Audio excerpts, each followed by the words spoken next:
રજૂઆત કરશે ફક્ત 2 મિનિટમાં આગળ આવી જાય 2 મિનિટ છે અને વધારે નહીં બોલે Shabbirbhai સુરતવાળા Shabbirbhai chairman student district આવી જાય 2 મિનિટમાં બધું લેક્ચર પૂરું કરે કોઈ પણ ચેરમેન 2 મિનિટ વધારે સમય ના લે अस्सलाम वालेकुम रहमतुल्लाहि वबरकातुह। गुजरात प्रदेश कांग्रेस के प्रमुख श्री अमित भाई चावला साहब, हमारा माइनॉरिटी चेयरमैन श्री वजीर खान 95 में एक वक्त का कानून बनाया, उसे पूरे मुल्क में नाफिज किया और आज वो पूरे मुल्क में यकसा तौर पर वक्त का कानून आपके लिए नाफिज है। आपकी वक्त की जायदादें जो आपके आबा व अजदाद ने अपने खून पसीने की कमाई से उसे जोड़ी है। एक बहुत बेहतरीन 1995 का कानून जिसमें बहुत सारी तकलीफें थी, मुश्किलें थी, हर्डल से 2013 में यूपीए की हमारी सरकार ने उसमें तरमीम करके बहुत इंपॉर्टेंट फैसले दिए और एक बहुत बड़ा अमेंडमेंट दिया, नए लीज रूल्स दिए, नया कानून दिया। उस कानून से मुसलमानों की अपलिफ्टमेंट, उनका एम्पावरमेंट थ्रू वक्त होने शुरू हो रहा था, लेकिन ये फिरका परस्त लोगों ने तुम्हारी इस तरक्की को बर्दाश्त न करते हुए इस कानून को खत्म करने की कोशिश की। दोस्तों, जो ये कानून लाए गए हैं उसमें एक जो बहुत बड़ा कानून बुरी कलम जो है वो वक्त बाय यूजर है। जैसे आपको मालूम होना चाहिए कि वक्त में कुछ किस्में हैं, कुछ प्रकार है, एक वक्त है और एक वक्त बाय यूजर है। वक्त बाय यूजर का मतलब यह होता है कि आपके पास अगर कोई मिलकत है और उसका इस्तेमाल आप सदियों से करते हैं, लेकिन उसका रेवेन्यू रिकॉर्ड आपके पास नहीं है। अगर सरकार आकर के आपको पूछती है कि ये मिलकत किसने वक्त की थी, 500 साल पहले किसी ने मस्जिद बनाई थी, उसका रिकॉर्ड हमारे पास नहीं है, तो हम उस चीज को, उस मस्जिद को, उस वक्त को 2 साल, 100 साल, 500 साल से इस्तेमाल करते हैं, उसका कोई रिकॉर्ड नहीं है, लेकिन हमारे इस्तेमाल की वजह से वो वक्त है और हमें कभी किसी ने इस वक्त के इस्तेमाल करने से कभी किसी ने रोका नहीं। तो कॉन्टिन्यूअस हमारे इस्तेमाल की वजह से ये वक्त है और ऐसी हजारों लाखों मिलकतें, प्रॉपर्टीज है जो वक्त बाय यूजर को अगर सरकार खत्म करती है तो आपके हाथों से वो चली जाएगी। दोस्तों, आपको मालूम होगा अच्छी तरह से, जब ये वक्त का नया कानून 2024 में पार्लियामेंट में पेश हुआ, कांग्रेस ने और इंडिया गठबंधन ने डट करके इसका मुकाबला किया। हमारे एमपीज ने इसकी मुखालिफत की, उसे कहा कि ये मुसलमानों के हितों के, उनकी हिफाजत के खिलाफ है।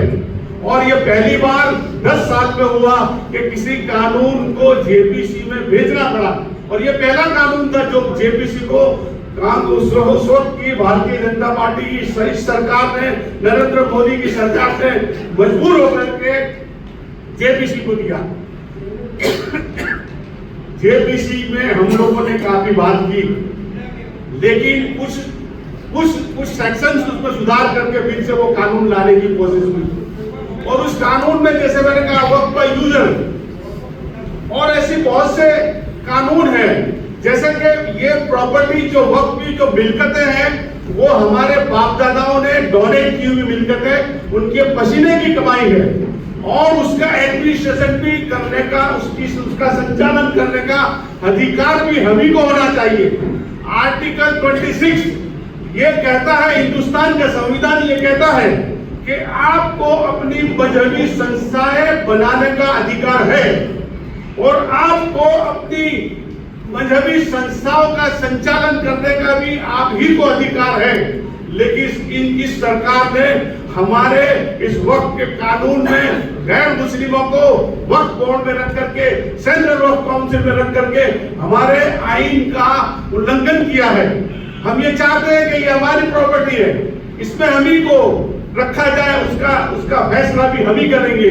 हमने किसी सरकार की मिलकत पर हक नहीं जताया है। तो दोस्तों, इस तरह से जो कानून बना है वो आपके माइनॉरिटी के खिलाफ है और जो फैसला इंट्रीम आया है, ये इंट्रीम है, कल बदला भी जा सकता है, उसमें पहले इस कानून में ये था कि अगर कोई प्रॉपर्टी, वो अगर कोई आकर के ये कहे कि ये प्रॉपर्टी गवर्नमेंट प्रॉपर्टी है, ये भले वक्फ के नाम से इस्तेमाल करते हैं लेकिन ये प्रॉपर्टी वक्फ है, तो 3C में, वक्फ एक्ट में 3C में ये कहा गया कि एक कलेक्टर से अबव का डेजिग्नेटेड ऑफिसर को अपॉइंट किया जाएगा और वो ऐसी कोई एप्लीकेशन आएगी तो जिस दिन वो एप्लीकेशन वो डेजिग्नेटेड ऑफिसर के पास आएगी उसी दिन से वो प्रॉपर्टी वक्फ से निकल जाएगी, नया मजहब इस्तेमाल कर सकते हैं।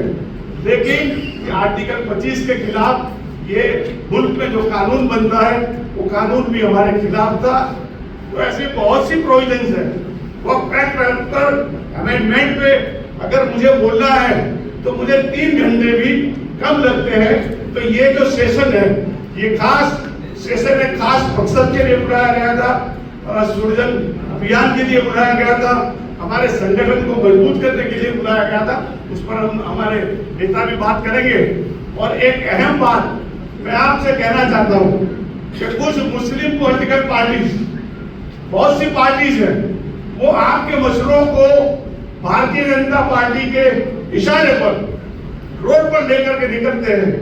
तो मेरी आप लोगों से ये रिक्वेस्ट है, हमारी डिपार्टमेंट ने पहली बार वक्त पे मुतालिक एक कॉन्फ्रेंस की थी, तो वजीर खान साहब को उसकी मुबारकबाद देता हूँ।